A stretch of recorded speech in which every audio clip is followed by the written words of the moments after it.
I'm relating this via a voice-to-text program because, as you'll soon find out,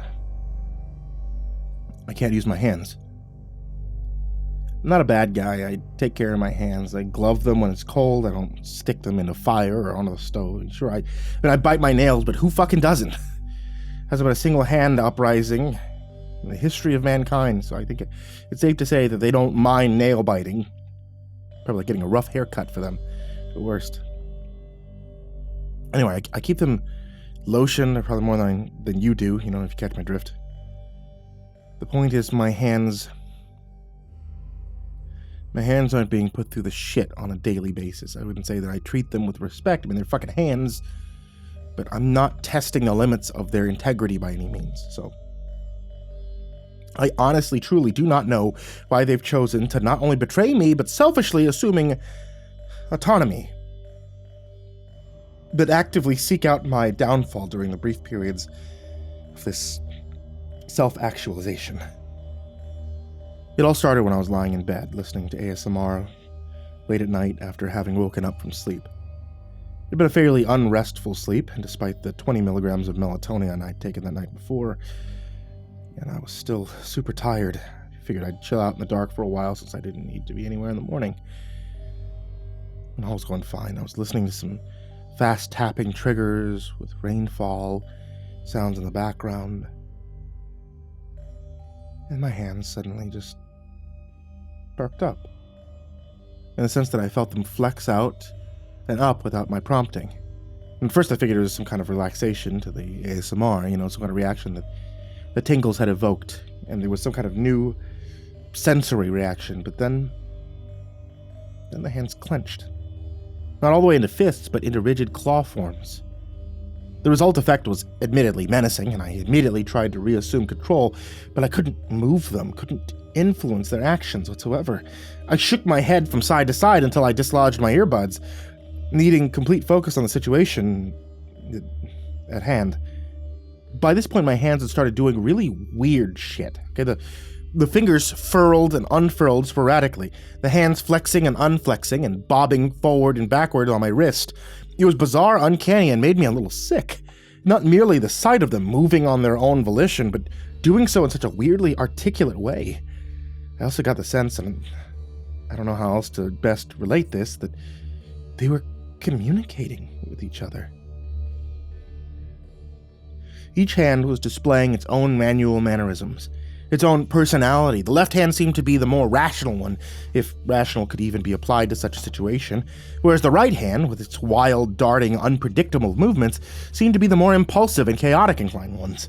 The situation became truly frightening when, for just a moment, they ceased their movements and turned towards me as if they'd reached a consensus on some grave matter in which I was the central topic. Then, without further acknowledgement from me, they resumed their discourse, leaving me terrified, wondering what the hell was going on. Since previous attempts to exert control over them had been futile, I instead stood up. I won't deny that I felt a great relief at still having control over my legs. Apparently, the bizarre autonomy was limited to my hands.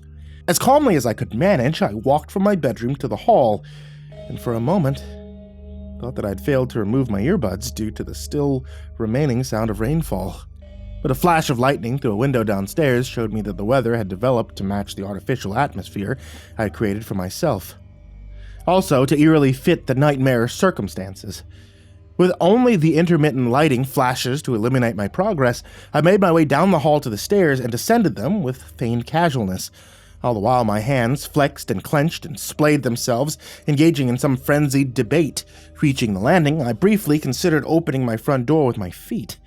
I'd grown quite good at that when necessary whilst carrying food, but decided against it. The weather was only worsening, and who knows what action my hands would have taken if they suspected my plans to subdue them somehow. Crossing my living room, where shadows danced and cavorted with similar uncanniness to the movements of my hands, I reached the kitchen. The window above the sink showed a tempestuous storm outside, lightning strikes happening with unnerving frequency at alarmingly close proximities to the house. Setting aside this new fear of having my house obliterated by a bolt of lightning, I returned my focus to the more immediate threat. My goal. the freezer. I always kept my freezer as cold as possible, especially during summer, because I like to stick my face in it when I come home and from the outside for a quick cool-off. Seeing as how I couldn't call anyone, I'm not that articulate with my feet, I figured that my next best option was to freeze my hands and hope that they'd be subsequently chilled enough for me to do something more permanent, if not gain control of the situation entirely. After 3 attempts to grip it with my toes, I finally grasped the fridge door and flung it open, and the sudden burst of cold air made my hands stop their activity and turn to me. In a mutual moment of recognition, sprang into action. Before I could plunge them into the mountains of frozen vegetables and meat, they seized me by the throat and squeezed. For a moment I was dumb, helpless, my mind absolutely frozen by the horror of it all, but something of my composure came back to me as I realized that, while I could not control the hands themselves, I could still control my arms, the muscles therein obviously much stronger than those of my hands and wrists. With little effort, I pulled the hands away, but the devilish claws had sunk my thankfully short nails into my neck, leaving savage, though non-fatal, tears in the skin. Before they could muster up another attack at my throat or scratch my eyes out, I pressed them into the frozen depths of the freezer, and held them there, while they flicked and spasmed with unrestrained vehemence. At least 15 minutes must have passed before I felt them grow still. By that point, I had lost pretty much all the feeling in them and could only tell them that they had ceased their movements by the lack of vibrations in my arms. Carefully, I withdrew the hands and felt both triumph and dread at seeing them blued and frosted. I didn't want to lose the hands, but in the moment, I was happy to see them lifeless and rigid. Since I still have no control over them, I was forced to grab an ice pack I always kept ready with my teeth and carry it back upstairs in my mouth. I've since placed it over my hands, and for the moment ignoring the mounting dread of not having any feeling whatsoever in the appendages. I mean, if I lose them, so be it. This is all I really have to say so far. I don't know why I've been the subject of this madness, but I hope it's over. If not, then I don't know. If they awaken, I'll have to subdue them with the freezer again. I don't know how many more times I can do that without causing serious, irreversible damage.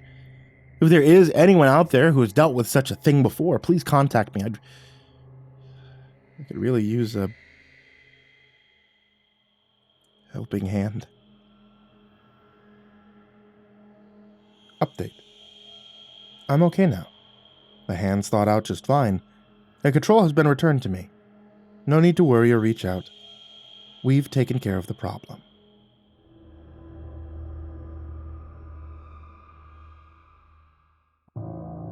I want to remind you guys that I also do narrations over at Chilling. The Chilling app is available for Android, iPhone, and if you'd like to get your hands on the Chilling app and hear myself as well as many other narrators, and they have a whole new setup where you can watch movies on there now, and it's also free to try out with ads now, so you don't have to get a subscription like you used to before. You can actually just get the app, you can start watching on your PC. It's evolved so much since the last time I have updated you guys on this, and sincerely, it's a great place if you want to see more horror, especially if you like horror audio. So strongly suggest you check out the Chilling app. And finally, I want to give a huge thank you to everybody who supports me on Patreon. So I want to give a very special thank you to Jordan Humble, Diana Kraus, Disciple, Strategy Wolf Emoji, SullyMan, Brandon Mendoza, BrimstonePandemonium, Caltuna, William Wellington, Scruffy the Janitor, Brenna Crow, LaQueda Canizales, Smiley the Psychotic, Djenna, Dante Kinkade, SimbasBloodyMojo, Mephistopheles, CursepoxPrimarch, M, Jesus Cornejo, Yarghoul, VerbalHorror, Amber Clark, J. Kearns, Mike, himbojerry, CrusaderChocobo, Corbin Dallas, Estebean, Seclude, Salty Surprise, Red Shadowcat, Turtleman, Cryolinian, Mr. Marcus Blitz, Dirt Diver 030, Voice of Sand, Psychomel, Melted Lake, Tali Sue, William King, Sashi Suzaku, Croconut 509, Stricken, Freddy Krueger, Hades Nephew, Acid System, Sky Harbor, Nico Kyle, The Ginger Bros, Aaron Stormcrow, Daniel Polson, and Corey Kenshin. I really appreciate your support, and I cannot thank you enough. I wish you all the best. Sweet dreams.